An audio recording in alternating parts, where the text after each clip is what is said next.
The storm winds howled through the mountain pass as Angela Cooper clutched the rough wooden table, her knuckles white against the weathered surface. Rain lashed against the cabin windows while lightning illuminated her tear-streaked face. Across from her sat Christopher Campbell, his massive frame filling the chair, his dark eyes fixed on her with an intensity that made her heart race. Between them lay the deed to her family's ranch, the ink still wet from where she had just signed away everything she had ever known. Christopher's voice cut through the thunder like a blade. He said, "This changes nothing between us, Angela. You know that, don't you?" She lifted her chin, defiance flickering in her green eyes despite the tears. Angela replied, "I know exactly what this means, Christopher. I know what everyone in town will say when they find out I sold to you. They already whisper that I'm nothing but a desperate woman who can't manage on her own." The mountain man leaned forward, his calloused hands flat on the table.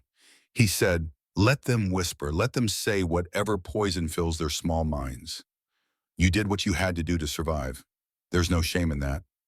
But there was shame, Angela knew. There was shame in how she had begged him just hours earlier, standing in his doorway soaked to the bone, her voice breaking as she pleaded for help. There was shame in how she had offered him everything, even herself if it meant keeping some piece of her father's legacy alive. Most of all, there was shame in how her body had betrayed her when he pulled her inside, when his rough hands had gentled as they touched her face, when she had melted against him like snow in spring sunshine. The memory of that moment burned through her now as she watched him rise from his chair. Christopher moved with the fluid grace of a predator, despite his size. His presence filled the small cabin completely, making the space feel both protective and suffocating. He had built this place with his own hands, high up in the mountains where most folks feared to venture. It was a sanctuary for a man who had learned that civilization often brought more cruelty than kindness. Angela thought back to how this had all begun just 6 months ago when her father had died suddenly, leaving her alone with debts she couldn't pay in a ranch she couldn't manage. The vultures had circled immediately. Mr. Harold Brennan from the bank had visited within a week, his cold smile never reaching his eyes as he explained the reality of her situation. The mortgage payments were 3 months behind. The cattle had been diseased and had to be destroyed. The well had run dry, and the cost of drilling a new one was more than she could ever hope to raise. Before we see how this ends, tell us where you are watching from and hype this video in the comments. She had tried everything. She had sold her mother's jewelry, her father's guns, even the good china that had been passed down through 3 generations. She had worked 16-hour days, taking any job she could find in town, cleaning houses, mending clothes, serving meals at the saloon. But it was never enough. The debt grew like a cancer, consuming everything she touched. The people of Cedar Falls had watched her struggle with a mixture of pity and cruel satisfaction. The women whispered behind their fans about how pride came before a fall, how her father had spoiled her, how she had always thought herself too good for honest work. The men looked at her with calculating eyes, making offers that had nothing to do with honest employment and everything to do with her growing desperation. Christopher Campbell had been different from the start. He came to town perhaps once a month, riding down from his mountain stronghold to trade furs and buy supplies. He was a man apart, mysterious and intimidating. Stories followed him like shadows. Some said he had been a soldier in the war. Others claimed he was running from something dark in his past. A few whispered that he had killed men with his bare hands, that he could track a whisper through solid rock, that he spoke with wolves and commanded the mountain storms. What everyone agreed on was that he was dangerous. He stood 6 feet and 4 inches tall, with shoulders broad enough to block out the sun. His hair was black as midnight, worn long and often tied back with a leather cord. His beard was thick and well kept, framing a face that might have been carved from granite. His eyes were the color of storm clouds, gray and shifting, missing nothing. When he walked through town, conversations stopped. Children hid behind their mothers' skirts. Even the toughest men stepped aside to let him pass. Angela had first noticed him watching her about 2 months after her father's death. She had been loading supplies into her wagon outside Peterson's general store when she felt eyes on her. She turned to find him standing across the street, leaning against the post outside the saloon. He didn't look away when their gazes met, didn't pretend he hadn't been staring. Instead, he touched the brim of his hat in a gesture that was somehow both respectful and possessive. That night, she had found a cord of split wood stacked neatly beside her cabin. No note, no explanation, but she knew who had left it. The wood was cut perfectly, seasoned and dry, enough to last her through the worst of winter. When she asked around town, no one admitted to seeing anything. Christopher Campbell had vanished back into his mountains like smoke. The gifts continued sporadically over the following weeks. Fresh meat appeared in her smokehouse, expertly butchered and prepared. Her broken fence posts were mysteriously repaired overnight. Once, she woke to find her vegetable garden weeded and watered, the plants thriving under care that was clearly more skilled than her own fumbling attempts. She never saw him do any of it, but she always knew it was him.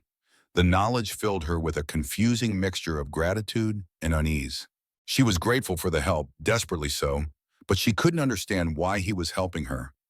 Men like Christopher Campbell didn't do anything without a reason, and she feared what payment he might eventually demand. The answer came on a cold October morning when Mr. Brennan arrived at her door with the final foreclosure notice. She had 30 days to pay the full amount owed or lose everything. The sum was staggering, more money than she could earn in 5 years of honest work. She read the paper 3 times before the words truly sank in, before she understood that her fight was finally over. She had saddled her father's old mare and ridden into the mountains that very day. She knew roughly where Christopher's cabin was located, though she had never seen it herself. The trail was treacherous, winding through narrow passes and along cliff edges that made her horse nervous.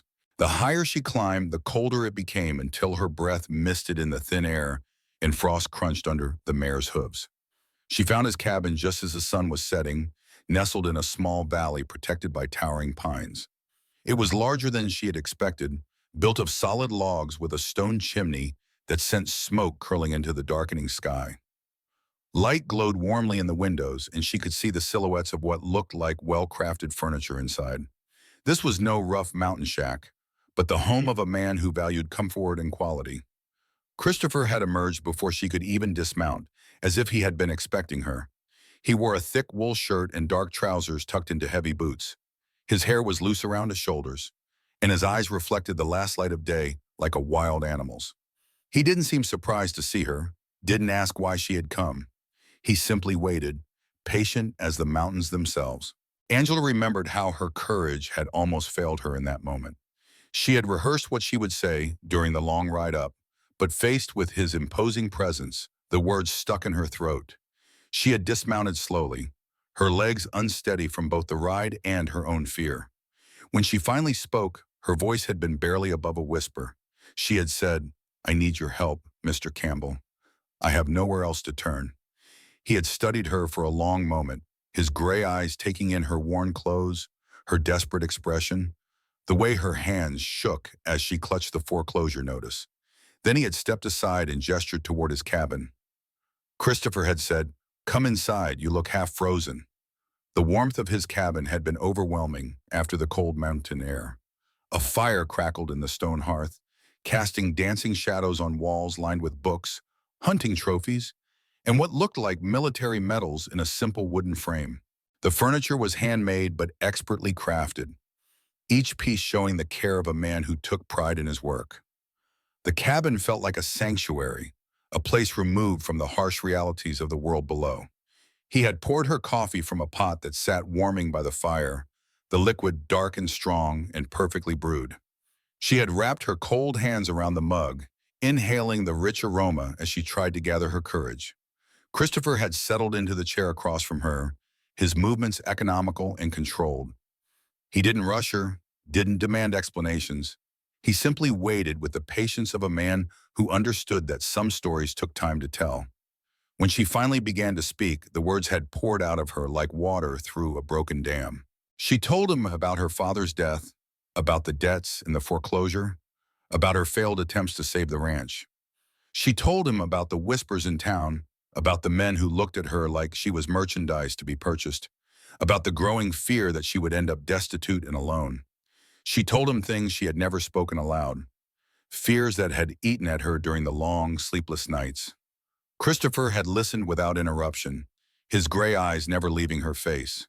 When she finished, when the last of her story had spilled out into the warm cabin air, he had been quiet for a long time. The fire crackled and popped, sending sparks up the chimney, while outside the wind began to pick up, rattling the windows with the promise of coming storm. Finally, he had leaned forward and spoken the words that had brought them to this moment. He had said, "I'll buy your ranch, Angela. I'll pay off all your debts and give you enough to start fresh somewhere new. All I ask in return is that you stay." The offer had stunned her into silence. She had come hoping for a loan, perhaps some arrangement where she could work off what she owed. She had never imagined he would simply buy everything outright. The generosity of it was overwhelming, but so was the implication of his final words. She had asked, "Stay where, stay how?"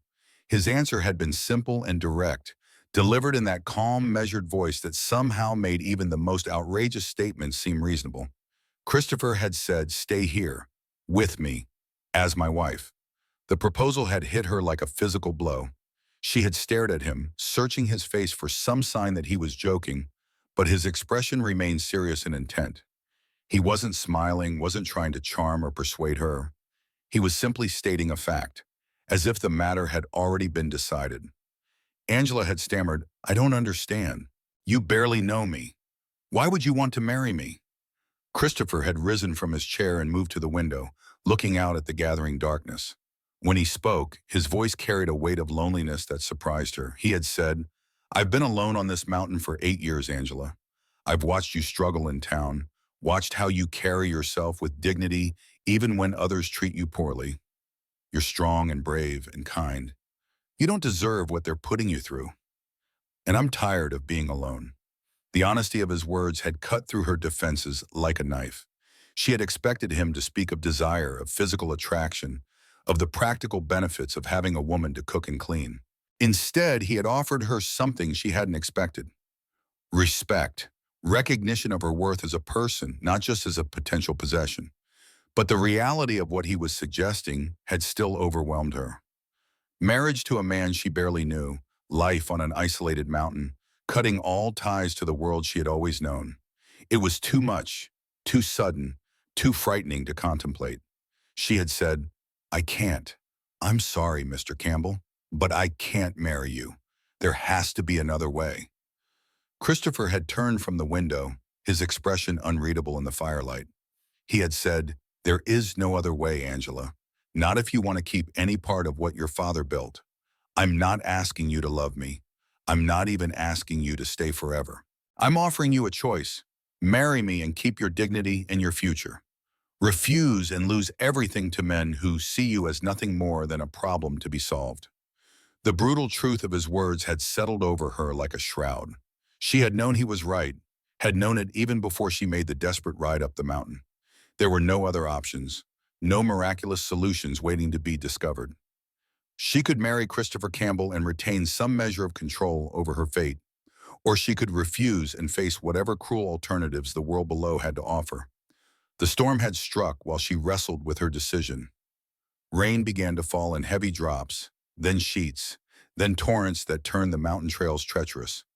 Lightning split the sky, and thunder rolled through the valleys like the voice of God himself. Christopher had made it clear that she was welcome to stay until the weather cleared. But they both knew that the storm was more than just meteorological. It was the universe forcing a decision that couldn't be delayed any longer. She had spent that night in his guest room, lying awake and listening to the rain hammer against the roof. Every rational part of her mind screamed that she should refuse his offer, that marriage without love was a form of slavery, that she would be trading one form of desperation for another. But her heart whispered different counsel. It reminded her of the kindness he had shown her, the gifts left anonymously, the way he had listened to her story without judgment. It reminded her that he could have simply taken what he wanted, that a man with his reputation and resources could have found easier ways to acquire a wife. Most treacherously of all, her heart reminded her of the way her pulse had quickened when he looked at her, the way his presence filled a room, the unexpected gentleness in his rough hands when he had helped her from her horse. There was something about Christopher Campbell that called to parts of herself she had thought long dead, parts that had been buried under months of struggle and desperation. Morning had brought clear skies and a decision she couldn't quite believe she was making. She had found him in his kitchen, preparing breakfast with the efficient movements of a man accustomed to caring for himself. The sight of him in such a domestic setting had been oddly comforting, a reminder that beneath the dangerous reputation was simply a man who needed the same basic things as anyone else. She had said, "I'll marry you, Mr. Campbell, but I have conditions." He had turned to face her, his expression carefully neutral. He had said, "Name them." Angela had taken a deep breath and spoken the terms she had spent all night formulating. She had said, "I want the deed to my ranch transferred to my name, not yours.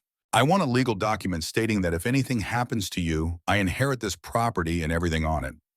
And I want your word that you'll never force yourself on me, that whatever happens between us will be my choice." Christopher had considered her terms for a long moment, his gray eyes studying her face with an intensity that made her feel exposed and vulnerable. She had expected him to argue, to negotiate, to demand concessions of his own. Instead, he had simply nodded. He had said, "Agreed, all of it. We'll ride to town this afternoon and see the lawyer. We can be married by the end of the week if you're willing." The speed of it had taken her breath away. In less than 24 hours, her entire life had been transformed. She was going from desperate poverty to security, from isolation to companionship, from uncertainty to a future that was at least partially under her control. It should have felt like a victory, but instead it felt like stepping off a cliff into an unknown abyss. The week that followed had passed in a blur of legal documents and hurried preparations. Christopher had been as good as his word, ensuring that every detail was handled exactly as she had requested. The deed to her ranch was transferred to her name, along with a document that guaranteed her inheritance of his property. He had even insisted on a substantial sum of money being placed in an account under her name alone, what he called her security fund. The people of Cedar Falls had watched these developments with a mixture of shock and speculation. Some whispered that she had finally found her match, a man strong enough to handle a woman with her reputation for independence. Others suggested darker motives, wondering what hold Christopher Campbell might have over her to secure such a sudden agreement. A few brave souls offered congratulations, though she could see the pity in their eyes. The wedding itself had been a simple affair, held in the small church with only the minimum required witnesses present. Angela had worn her mother's dress, altered hastily to fit her smaller frame. Christopher had appeared in a dark suit that emphasized his imposing stature, his hair neatly trimmed and his beard groomed. He had spoken his vows in that same calm, measured voice, his eyes never leaving her face as he promised to honor and protect her for as long as they both lived. When the time came for him to kiss his bride, he had hesitated, clearly remembering her conditions about choice and consent. Angela had found herself leaning forward, closing the distance between them, pressing her lips to his in a kiss that was gentle and brief, but somehow more meaningful than any passionate embrace might have been. They had ridden back to the mountain together that evening, her few possessions packed in saddlebags behind her. The trail that had seemed so treacherous during her desperate first journey now felt like a path to sanctuary. Christopher rode beside her in comfortable silence, occasionally pointing out landmarks or wildlife, but never pressing her to talk when she seemed lost in thought. The first month of their marriage had been a careful dance of adjustment and discovery. Christopher had given her space to settle into her new life, never demanding more than she was willing to give. He had shown her how to manage the practical aspects of mountain living, teaching her to preserve food, to read weather signs, to handle the rifle that he insisted she keep close at hand. His instruction was patient and thorough, and she found herself genuinely enjoying the challenge of mastering new skills. More surprising was how much she enjoyed his company. Christopher was an educated man, well-read and thoughtful, with a dry sense of humor that emerged once he became comfortable with her presence. In the evenings, they would sit by the fire, reading or talking about everything from philosophy to farming techniques. He told her stories of his travels, his time in the war, his reasons for choosing the isolated mountain life. She found herself sharing memories of her father, her dreams for the future, her fears and hopes in ways she had never done with anyone. Physical intimacy had come slowly, naturally, without pressure or expectation. It began with small touches, his hand on her shoulder as he passed behind her chair, her fingers brushing his as they worked together in the garden he had helped her plant. The first time he kissed her with real passion, She had been the one to initiate it, pulling him down to her level as they stood together on the cabin porch, watching the sunset paint the mountains gold and crimson. When they finally came together as a husband and wife, it was with a tenderness and care that surprised them both. Christopher's reputation for dangerous intensity seemed to melt away in the privacy of their bedroom, replaced by a gentleness that spoke of deep respect and growing affection. Angela discovered that her body was capable of responses she had never imagined, that the connection between them went far beyond the practical arrangement that had brought them together. But it was the quiet moments that truly bound them to each other. The morning when she woke to find him sitting by the window, sketching her sleeping form with surprising artistic skill. The afternoon when he returned from a hunting trip to find her attempting to repair the cabin roof, and instead of scolding her for the dangerous work, he had simply climbed up to help. The evening when she had fallen asleep reading by the fire, only to wake in his arms as he carried her to bed, his movements careful not to disturb her rest. 3 months into their marriage, Angela realized that what had begun as a desperate bargain had transformed into something neither of them had expected. She was falling in love with her husband, truly and completely, in ways that made her earlier fears seem foolish and small. More remarkably, she could see the same transformation in him. The lonely, guarded man who had offered her sanctuary was learning to open his heart, to trust in the possibility of happiness. It was during this period of growing contentment that the first signs of trouble appeared. Christopher began making more frequent trips to town, returning with a tension in his shoulders that hadn't been there before. He would spend long hours cleaning and checking his weapons, his gray eyes scanning the mountain passes as if he expected unwelcome visitors. When she asked him about his concerns, he would deflect with reassurances that everything was fine, but she could sense the lie beneath his words. The truth came to light on a cold December morning when a rider appeared on the trail leading to their cabin. Angela was in the kitchen preparing breakfast when she heard the sound of approaching hooves. She looked out the window to see a man she didn't recognize, though his expensive clothes and well-groomed horse marked him as someone of importance. Christopher emerged from the barn, where he had been tending to their animals, his hand resting casually on the grip of his pistol.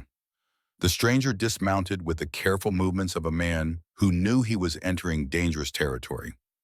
He was tall and lean, with silver hair and cold blue eyes that missed nothing as they surveyed the cabin and its surroundings. When he spoke, his voice carried the authority of someone accustomed to being obeyed. The man said, "Christopher Campbell, it's been a long time." Christopher's reply was carefully neutral. He said, "Not long enough, Colonel Morrison. What brings you to my mountain?" The title sent a chill through Angela's heart. She had heard Christopher mention his military service, but always in vague terms that discouraged further questions. The presence of this Colonel Morrison suggested a past that was more complicated and dangerous than she had imagined. Colonel Morrison smiled, but there was no warmth in the expression. He said, "I think you know why I'm here, Christopher. The war may be over, but some debts remain unpaid. Some secrets have a way of surfacing at inconvenient times." Christopher's hand moved slightly closer to his weapon. He said, "I fulfilled my obligations to the Army and to you personally, Colonel. My service record is clean, and my discharge was honorable. Whatever you think you have on me, you're mistaken." The Colonel's laugh was harsh and brittle. He said, "Honorable. That's an interesting word choice considering what happened at Millfield Bridge. I wonder how your lovely wife would react if she knew the truth about her husband's war record." Angela felt her blood turn to ice. She had no idea what Millfield Bridge referred to, but the threat in the Colonel's voice was unmistakable. She moved closer to the window, straining to hear every word of the conversation. Christopher's voice remained steady, but she could see the tension in his posture. He said, "Millfield Bridge was a legitimate military operation carried out under your direct orders, Colonel. If you have issues with how it was conducted, you should have raised them 8 years ago." Colonel Morrison stepped closer, his hand moving to rest on his own sidearm. He said, "The problem, Christopher, is that certain documents have recently come to light.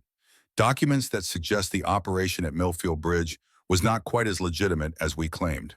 Documents that could be very embarrassing to certain highly placed individuals, myself included." The threat was becoming clearer, and Angela felt a growing fear for her husband's safety. Whatever had happened during the war, it was serious enough to bring this dangerous man to their isolated mountain sanctuary.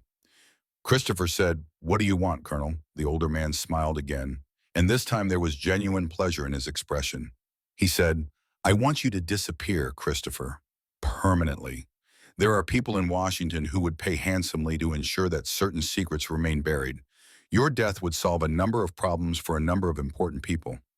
Angela's heart stopped. She was listening to a man casually discuss murdering her husband, and the worst part was that Christopher didn't seem surprised by the threat. This was a conversation he had been expecting, perhaps for years. Christopher's response was calm and measured. He said, and if I refuse to cooperate with my own murder? Colonel Morrison shrugged eloquently. He said, then we'll have to find other ways to ensure your silence. That lovely wife of yours, for instance. Accidents happen, especially in such isolated locations. It would be tragic if she were to meet with some misfortune. The threat against her life galvanized Christopher into action. In one fluid motion, he drew his pistol and had it trained on the colonel's chest. His voice, when he spoke, carried a deadly calm that made Angela's blood run cold. Christopher said, you just made a serious mistake, Colonel. Threatening me is one thing. Threatening my wife is something else entirely. Colonel Morrison raised his hand slowly, but his expression remained confident. He said, I didn't come here alone, Christopher. My men are positioned around your little sanctuary. If anything happens to me, they have orders to burn this place to the ground with both of you inside. As if summoned by his words, Angela caught sight of movement in the tree line surrounding their cabin. Dark figures emerged from concealment, at least 6 men armed with rifles and positioned to command all the approaches to their home. They had been surrounded without either of them realizing it. Christopher's jaw tightened, but he kept his weapon steady. He said, what exactly do you want from me, Colonel? Spell it out clearly. The older man lowered his hands slowly, his confidence returning now that his superior position was clear. He said, I want you to come with me, Christopher, quietly and without resistance. We'll stage your death to look like an accident, something believable and final. Your wife will be free to mourn and move on with her life, and certain inconvenient truths will remain buried where they belong. Angela felt a surge of desperate fury at the casual way this man discussed destroying their lives. She looked around the kitchen, searching for anything that might serve as a weapon. Her eyes fell on the rifle Christopher had taught her to use, hanging in its place beside the door.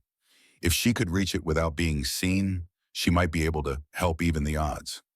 Christopher seemed to be considering the colonel's proposal, but Angela could see the calculation in his eyes. He was looking for an advantage, some way to turn the situation to their favor. When he spoke, his voice carried a note of resignation that she hoped was feigned. Christopher said, and you give me your word that my wife will be left unharmed? That she'll be free to live her life without interference? Colonel Morrison nodded gravely. He said, you have my word as an officer and a gentleman. She knows nothing of your past indiscretions. There's no reason for her to suffer for your mistakes. Angela had heard enough. Moving as quietly as possible, she began to edge toward the rifle. Her heart was pounding so loudly she was certain it could be heard throughout the cabin, but she forced herself to move slowly and deliberately. Christopher had taught her that panic was the enemy of accuracy, that clear thinking and steady hands were the keys to survival. Christopher was still talking, apparently trying to negotiate the terms of his own execution. He said, I'll need time to put my affairs in order, to make arrangements for my wife's future security. The colonel shook his head impatiently. He said, there's no time for elaborate farewells, Christopher. My superiors are growing impatient. The longer the situation remains unresolved, the more dangerous it becomes for everyone involved. Angela's fingers closed around the rifle stock. The weapon was loaded and ready, just as Christopher had taught her to keep it. She lifted it carefully, checking to ensure the safety was off and the action was clear. Through the window, she could see that Christopher was still facing the colonel, his own weapon held steady but not yet fired. She thought about everything Christopher had taught her during their months together. How to breathe steadily while aiming, how to squeeze the trigger slowly and smoothly, how to account for wind and distance and the natural tremor of her own hands. Most importantly, how to commit fully to the shot once the decision was made, because hesitation could mean the difference between life and death. The colonel was growing impatient with the negotiation. He said, enough stalling, Christopher. You have exactly 60 seconds to decide. Come with me voluntarily or my men will start shooting. Either way, this ends today. Angela knew that her husband was out of options. Even if he managed to kill the colonel, the hidden rifleman would cut him down before he could take cover. Their only chance was to create enough chaos and confusion to give him a fighting opportunity. She moved to the window that offered the best view of the tree line where she had seen movement earlier. Through the glass, she could see one of the colonel's men clearly. He was positioned behind a large pine tree about 50 yards from the cabin, his rifle trained on the spot where Christopher stood. The man was focused entirely on the confrontation between his commander and their target, apparently confident that the woman in the cabin posed no threat. Angela raised the rifle to her shoulder, sighting carefully on the hidden gunman. Her hands were steadier than she had expected, her breathing controlled and even. She thought of everything Christopher had given her, the safety and love and respect that this man and his companions were trying to destroy. The thought filled her with a cold determination that surprised her with its intensity. She squeezed the trigger. The rifle cracked like thunder in the mountain air, and the hidden gunman spun and fell, his own weapon flying from nerveless fingers. The shot seemed to hang in the air for an eternal moment, and then chaos erupted around the cabin. Christopher moved the instant he heard the rifle fire. He dove to one side, rolling behind the cover of a woodpile as bullets began to fly from multiple directions. Colonel Morrison cursed and drew his own weapon, but Christopher was already in motion, using the terrain and obstacles around the cabin to stay ahead of the searching rifle barrels. Angela worked the bolt action of her rifle, chambering a fresh round as she searched for another target. The remaining gunmen had revealed their positions by returning fire, and she could see muzzle flashes from at least 5 different locations. The odds were still terrible, but at least now they had a chance. A bullet shattered the window beside her, spraying glass across the kitchen floor. Angela dropped below the sill, her heart racing as she realized how close the shot had come. She could hear Christopher shouting something, but his words were lost in the thunder of gunfire and the ringing in her ears from her own rifle shot. She crawled to a different window, one that offered a view of the cabin's rear approach. 2 men were moving through the trees, trying to flank Christopher's position. Angela steadied her rifle against the window frame and took careful aim at the closer of the 2 figures. This shot was more difficult, partially obscured by branches and at a greater distance than her first target. She breathed out slowly and squeezed the trigger. The rifle bucked against her shoulder, and she saw one of the flanking men stumble and fall. The second man immediately took cover, but his advance had been stopped. Angela felt a fierce satisfaction at her success, mixed with shock at how easily she had adapted to this deadly situation. The gunfight continued for what felt like hours, but was probably only minutes. Christopher moved like a ghost around the cabin's perimeter, using every scrap of cover to stay ahead of the searching bullets. His return fire was precise and economical, each shot carefully aimed and devastatingly effective. Angela could see why his reputation was so fearsome. This was a man who had learned the art of violence in the hardest school possible, and he had not forgotten the lessons. Gradually, the incoming fire began to slacken. Christopher's deadly accuracy and Angela's unexpected intervention had taken a toll on the colonel's men. Those who remained alive were becoming more cautious, less willing to expose themselves to the devastating crossfire from the cabin. Colonel Morrison had taken cover behind Christopher's own woodshed, occasionally firing wild shots that came nowhere near their intended targets. Angela could see him through the kitchen window, his expensive clothes now dirty and torn, his silver hair disheveled. The confident authority he had displayed earlier was gone, replaced by the desperate fury of a man whose carefully laid plans had collapsed. Christopher appeared at the cabin's front door, moving in a low crouch that kept him below the level of the windows. He called out to her, his voice urgent but controlled.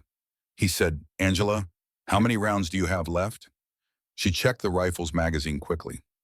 She called back, 4 rounds, plus what's in the chamber. Christopher nodded grimly. He said, "I count 3 of them still moving, including the colonel. We need to end this quickly before they regroup or call for reinforcements." Angela understood what he was suggesting.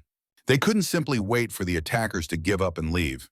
This was a fight that would end only when one side or the other was completely defeated. The thought should have terrified her, but instead she felt only a cold determination to protect what they had built together. Christopher outlined his plan quickly and efficiently. He would circle around to the left, using the barn and outbuildings for cover, while she kept the remaining gunmen pinned down with rifle fire. Once he was in position, he would signal her to create a distraction, drawing their attention while he moved in for the final assault.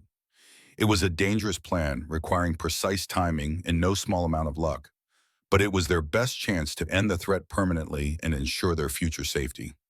Angela nodded her understanding, checking her rifle one more time to ensure it was ready for what was to come. Christopher moved out through the cabin's rear door, disappearing into the network of shadows and cover that surrounded their home. Angela positioned herself at the front window, watching for any sign of movement from the remaining attackers. The mountain air was filled with the acrid smell of gunpowder and the sharp scent of pine sap from bullet-scarred trees. She could see Colonel Morrison clearly now, crouched behind the woodshed with his pistol in hand. His face was flushed with anger and exertion, and she could see him scanning the area frantically, looking for some sign of Christopher's position. The other two survivors were harder to spot, but she caught occasional glimpses of movement in the tree line. Minutes passed with agonizing slowness. Angela's hands began to cramp from gripping the rifle so tightly, and she forced herself to relax, to breathe steadily and maintain her focus. Christopher had taught her that patience was often the difference between success and failure in situations like this. Finally, she saw Christopher's signal, a brief flash of reflected sunlight from his position near the barn. Angela took a deep breath and fired a shot toward the trees where she had last seen movement. The bullet sparked off a rock, sending chips flying, and immediately drew the return fire from two different positions. Christopher moved the moment the shooting started. Angela watched in amazement as he flowed from cover to cover like water. His movements so smooth and controlled that he seemed to barely disturb the air around him. He reached the woodshed in seconds, coming up behind Colonel Morrison with the silent efficiency of a hunting cat. The colonel never knew what hit him. Christopher's arms snaked around his throat, cutting off any cry for help, while his other hand efficiently disarmed the older man. In moments, Colonel Morrison was unconscious and helpless, his expensive pistol lying forgotten in the dirt. The remaining two gunmen realized their commander had been captured when they saw Christopher emerge from behind the woodshed, using the colonel's body as a shield. Christopher's voice carried clearly across the clearing as he addressed the hidden men. He called out, "Your leader is down and disarmed. You have exactly 30 seconds to throw out your weapons and surrender, or I start putting bullets in him. Your choice." There was a long moment of silence, broken only by the whisper of wind through the pine branches. Angela kept her rifle trained on the tree line, ready to provide covering fire if the remaining attackers chose to continue the fight. Then, one by one, rifles began to appear, thrown out from concealment to land in the open ground between the trees and the cabin. Two men emerged with their hands raised, their faces grim but resigned. They were professionals who understood when a mission had failed, when continuing it to fight would only result in unnecessary death. Christopher kept his weapon trained on the surrendering men as he called out to Angela. He said, "Bring some rope from the barn. We need to secure these gentlemen before we decide what to do with them." Angela set down her rifle and hurried to comply. Her legs felt unsteady as the adrenaline of combat began to fade, replaced by a shaky relief that they had survived the encounter. As she gathered the rope, she marveled at how completely her life had changed in the space of a few hours. This morning, she had been a woman learning to live peacefully in the mountains. Now she was a veteran of a gunfight, with blood on her hands and the knowledge that she was capable of killing to protect what she loved. The process of securing the prisoners was methodical and efficient. Christopher had clearly done this before, binding the men with knots that would hold securely but not cut off circulation. Colonel Morrison remained unconscious, a large bruise already forming on his temple where Christopher had struck him. As they worked, Christopher questioned the two conscious prisoners, his voice calm but implacable. He learned that they were hired guns, mercenaries brought in specifically for this mission. They knew little about the larger conspiracy that had brought them to the mountain, only that they had been paid well to eliminate a former soldier who knew too much about certain wartime activities. When the interrogation was complete, Christopher faced a difficult decision. The men were criminals and assassins, but they had surrendered honorably when the fight turned against them. Killing them in cold blood would be murder, but releasing them would likely result in their return with reinforcements and better planning. Angela found herself part of the decision-making process. her opinions sought and valued, despite her lack of experience with such matters. It was another reminder of how completely Christopher respected her as an equal partner in their marriage, even in situations far outside her previous experience. Together, they decided to escort the prisoners to the nearest town with a proper jail, where they could be turned over to legitimate authorities. It would mean a difficult journey down the mountain with dangerous men in tow, but it was the right thing to do. They would let the law decide the ultimate fate of Colonel Morrison and his hired killers. The journey took 2 days, with the prisoners bound and mounted on their own horses while Christopher and Angela maintained careful watch. Colonel Morrison regained consciousness during the first day's travel, but his arrogant confidence had been completely shattered. He rode in sullen silence, occasionally shooting venomous glances at the couple who had destroyed his carefully laid plans. When they reached the town of Cedar Falls, their arrival caused quite a sensation. The sight of Christopher Campbell and his wife escorting a group of bound prisoners down the main street drew crowds of curious onlookers. The sheriff, a competent man named Thomas Bradley, listened to their story with growing amazement and concern. Sheriff Bradley was particularly interested in the military documents that Christopher had retrieved from Colonel Morrison's saddlebags. These papers confirmed what Christopher had suspected, that his former commanding officer had been involved in illegal activities during the war and was now trying to eliminate witnesses who might expose his crimes. The sheriff immediately telegraphed the federal authorities, and within days, marshals arrived to take custody of the prisoners. Colonel Morrison and his men would face trial for attempted murder, conspiracy, and a host of other charges. More importantly, the documents they carried would expose a network of corruption that reached high into the military and political establishments. Christopher was cleared of any wrongdoing related to his wartime service. His actions at Millfield Bridge officially recognized as following legitimate orders. The cloud that had hung over him for 8 years was finally lifted, freeing him to live openly without fear of his past returning to destroy his future. The people of Cedar Falls looked at Angela with new respect after word spread of her role in the gunfight. The woman they had once pitied as a desperate widow had proven herself capable of deadly competence when her family was threatened. The whispers that followed her now carried admiration rather than condescension. But perhaps the most significant change was in Angela herself. The terrified woman who had begged for help just months earlier was gone, replaced by someone who understood her own strength and capabilities. She had faced the ultimate test and emerged not just victorious, but transformed. As they rode back up the mountain to their home, Angela reflected on the incredible journey that had brought them to this point. What had begun as a desperate bargain between strangers had become something neither of them had dared to hope for. They had found not just security and companionship, but genuine love and partnership. Christopher seemed to understand her thoughts without words. As they crested the final ridge and their cabin came into view, he reached over to take her hand. He said, "I never imagined when I made that offer that I would be getting so much more than I was giving. You've made me a better man, Angela.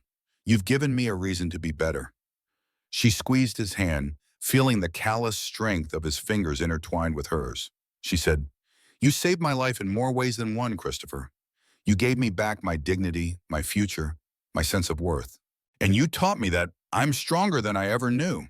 They sat their horses for a moment, looking down at the home they had defended together, the sanctuary they had built from mutual respect and growing love. The bullet holes in the cabin walls would need to be repaired, the broken windows replaced, but these were just physical damages that could be easily fixed. The real foundation of what they had built together was stronger than ever. As they rode down toward the cabin, Angela thought about the woman she had been just hours earlier, standing in this same spot with a rifle in her hands and death in her heart for anyone who threatened her family. She had discovered capabilities within herself that she never suspected, depths of courage and determination that surprised even her. But more than that, she had learned that love was not just about gentle moments and tender words. Real love, lasting love, was about standing together against whatever the world might throw at them. It was about choosing each other again and again, in good times and bad, in peace and in war. Christopher had chosen her when she was desperate and alone, offering not just material security, but genuine partnership and respect. She had chosen him in return, not just as a husband, but as a true companion worthy of her trust and devotion. And when their love was tested by deadly violence and mortal danger, they had chosen each other once more, fighting side by side to protect what they had built together. The future stretched before them now, bright with possibility and free from the shadows of the past. There would be other challenges, other tests of their commitment and courage. But Angela no longer feared what might come. She had learned that she was capable of meeting whatever trials life might present, especially with Christopher by her side. As they reached the cabin and began the work of repairing the damage from the gunfight, Angela found herself thinking about the moment that had started it all. She remembered standing in Christopher's doorway, soaked and desperate, begging for help she didn't deserve from a man she barely knew. She remembered the shame and fear that had driven her to that desperate act, the certainty that she was trading away her independence for mere survival. How wrong she had been. How completely and wonderfully wrong. What she had found instead was a partnership that made both of them stronger, a love that enhanced rather than diminished their individual capabilities, a future that was brighter than anything she could have imagined. The repairs to their home took several days, but Angela found the work satisfying rather than burdensome. Each board they replaced, each window they installed, was a declaration that they belonged here, that they had fought for this place and won the right to call it home. Christopher worked beside her with the easy competence she had come to expect, but she noticed that he frequently paused to watch her work, his gray eyes warm with admiration and affection. On the third evening, as they sat by the fire enjoying the peace of their restored sanctuary, Christopher brought up a subject that had been weighing on both their minds. He said, "The authorities will want us to testify when Colonel Morrison goes to trial. It will mean traveling to the territorial capital, probably for several weeks. Are you prepared for that?" Angela considered the question carefully. The thought of leaving their mountain sanctuary was unsettling, but she understood the importance of seeing justice done. More than that, she realized that she was no longer the frightened woman who had once feared to venture beyond the safety of familiar surroundings. She said, "I'm ready, Christopher. We started this together, and we should finish it together. Besides, I think it's time I stopped hiding from the world. I've learned that I'm stronger than I thought, and I want to use that strength for something good." Christopher smiled, and she could see the pride in his expression. He said, "The woman I married was brave enough to climb a mountain alone to ask for help. The woman sitting beside me now is brave enough to face down armed killers to protect her family. I think you've always been strong, Angela. You just needed the right circumstances to discover it." His words warmed her more than the fire ever could.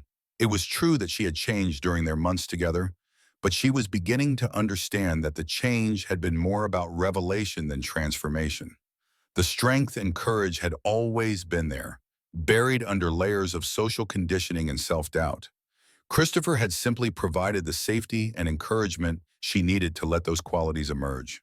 The trial, when it finally took place, was a sensation that drew newspaper reporters from across the territory. The story of a corrupt military officer's attempt to murder a former subordinate and the mountain couple who had defeated him in a dramatic gunfight captured the public imagination in ways that made Angela deeply uncomfortable. She found the attention intrusive and often inaccurate, with reporters more interested in sensational details than factual reporting. Some portrayed her as a gunslinging frontier woman, others as an innocent victim caught up in her husband's violent past. None of them seemed interested in the truth, which was that she was simply a woman who had learned to fight for what she loved. Christopher handled the media attention with the same calm competence he brought to everything else, deflecting the most intrusive questions while ensuring that the important facts were clearly presented. His testimony was precise and devastating, laying out the full scope of Colonel Morrison's crimes and the threat he had posed to innocent people. Angela's own testimony was more difficult, requiring her to relive those terrifying moments when she had first picked up the rifle and made the decision to kill another human being. But she spoke clearly and honestly about her actions, refusing to apologize for defending her home and husband. The jury deliberated for less than 2 hours before returning guilty verdicts on all charges. Colonel Morrison was sentenced to 20 years in federal prison, while his hired gunmen received shorter but still substantial sentences. More importantly, the investigation that followed exposed the full network of corruption, leading to additional arrests and reforms within the military justice system. When the trial was over and they were finally free to return home, Angela felt a profound sense of closure. The last shadows of Christopher's past had been laid to rest, and their future was truly their own to shape. As their train pulled away from the territorial capital, she watched the mountains grow larger on the horizon and felt her heart lift with anticipation. The journey home took 2 days, but every mile brought them closer to the life they had chosen together. As they finally rode up the familiar trail to their cabin, Angela marveled at how different this homecoming felt from her first desperate journey up the mountain. Then, she had been running from a life that had become unbearable. Now she was returning to a life that was everything she had ever hoped for. Their cabin looked exactly as they had left it, solid and welcoming in its mountain setting.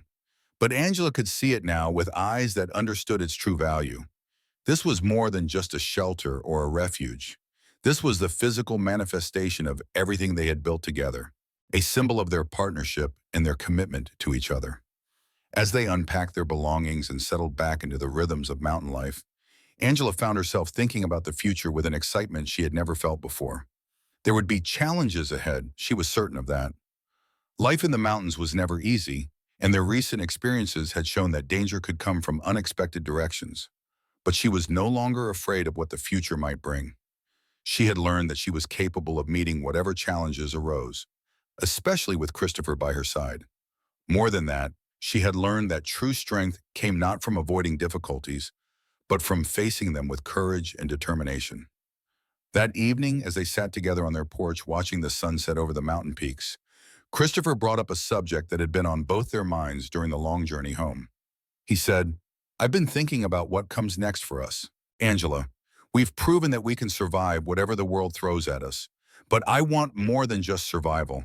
I want us to build something lasting, something that will matter long after we're gone." Angela turned to look at him, intrigued by the thoughtful tone in his voice. She said, "What did you have in mind?" Christopher was quiet for a moment, his gray eyes distant, as he gazed out at the wilderness that surrounded their home. When he spoke, his voice carried a conviction that made her pulse quicken. He said, "I want to build a school, Angela, a place where children from the scattered settlements can come to learn, to grow, to become more than their circumstances might otherwise allow. We have the space, the resources, and now the reputation to make it work. But most importantly, we have the knowledge of what it means to overcome adversity and find strength we didn't know we possessed." The idea took Angela's breath away.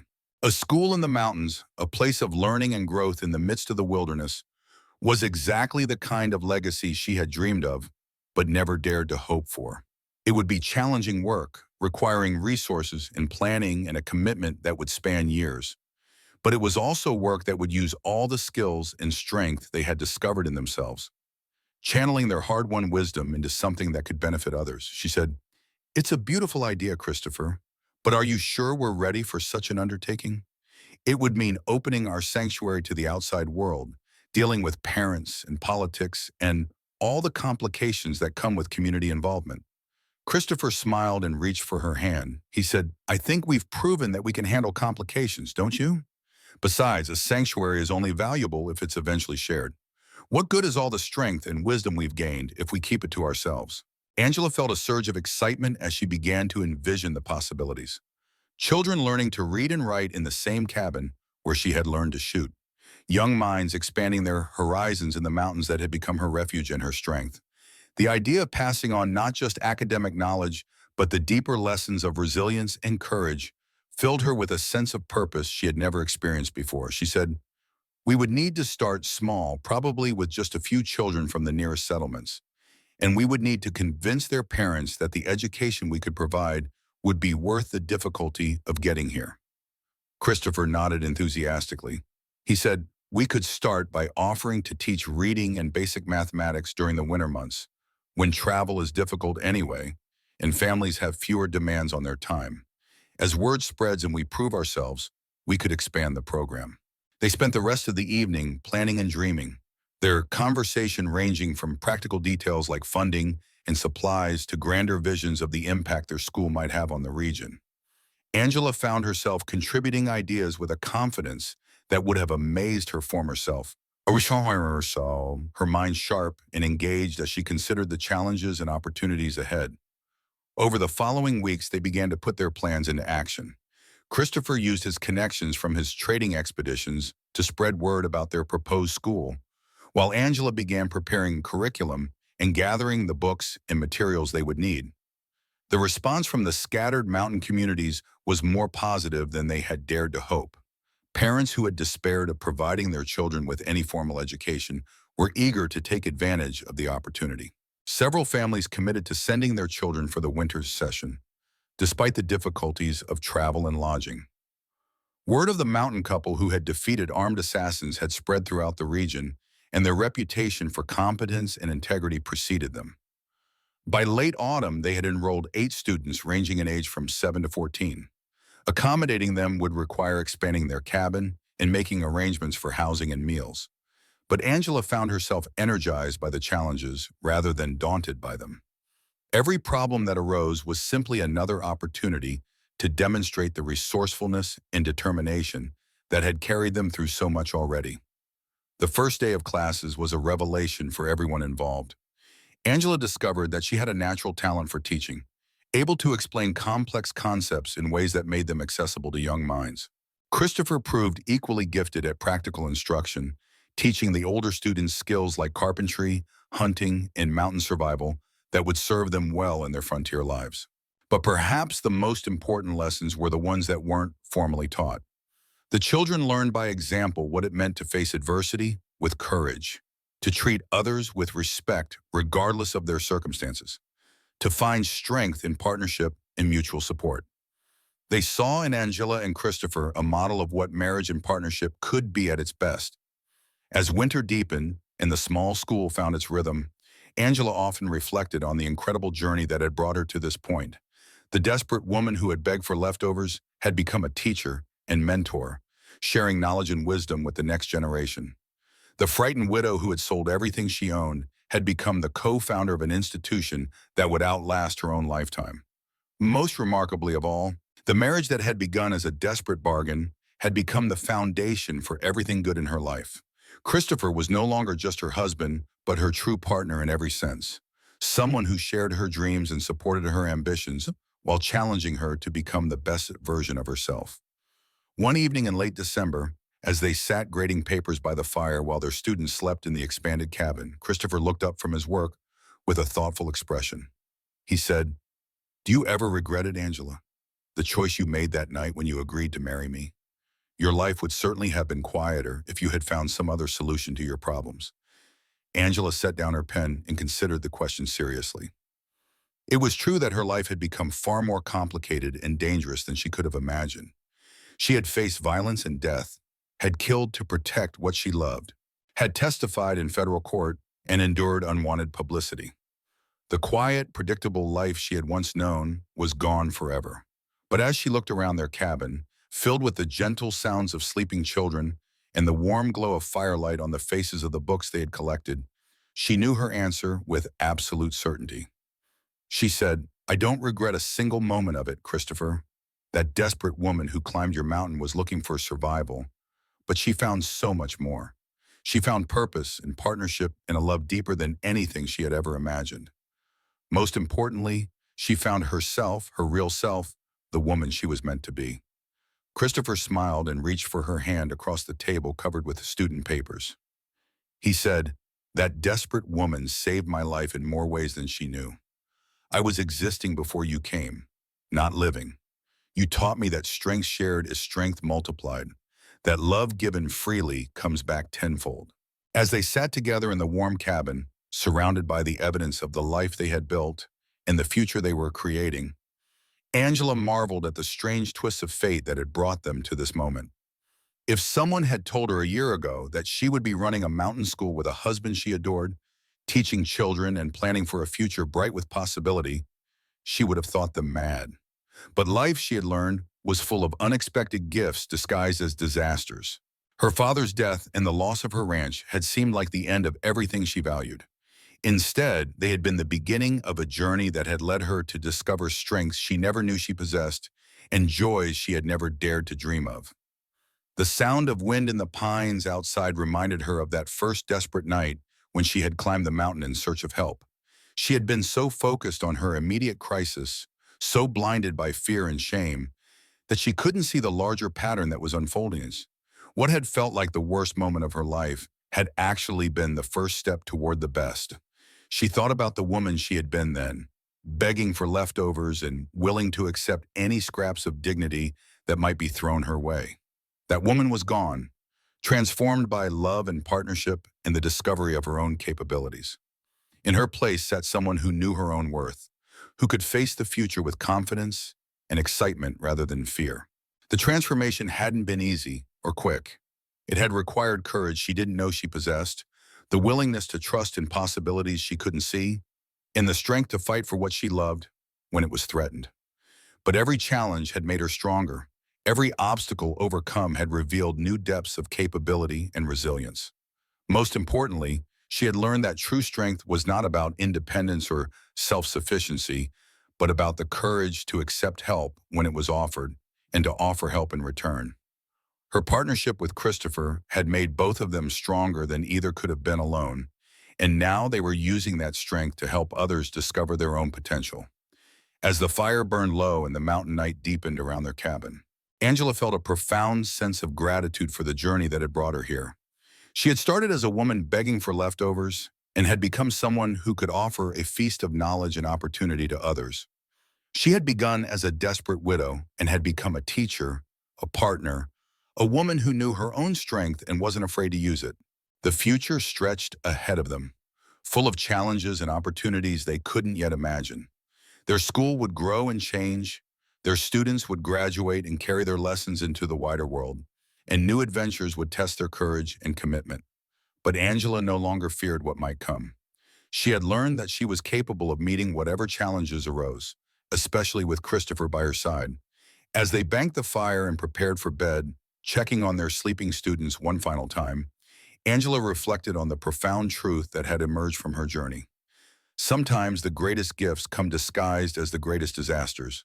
Sometimes the moment when everything seems lost is actually the moment when everything truly begins. She had climbed a mountain in desperation and found a home. She had begged for survival and discovered love. She had faced her greatest fears and found her greatest strengths. Most remarkably of all, she had learned that the woman she was meant to be had been there all along, waiting for the right circumstances to emerge. The mountain winds sang through the pines as Angela settled into sleep beside the man who had seen her worth when she couldn't see it herself, in the home they had built together, surrounded by the children whose futures they were helping to shape. Tomorrow would bring new challenges and new opportunities. But tonight she was exactly where she belonged, exactly who she was meant to be. In the end, her story was not about a desperate woman who begged for leftovers, but about a strong woman who learned to offer a feast. It was not about someone who lost everything, but about someone who found everything she never knew she was looking for. It was a story of transformation and discovery, of love that grew from respect and partnership, of strength that emerged from the courage to be vulnerable. And as sleep claimed her in the warm sanctuary of their mountain home, Angela Cooper Campbell smiled, knowing that the best chapters of her story were still to be written.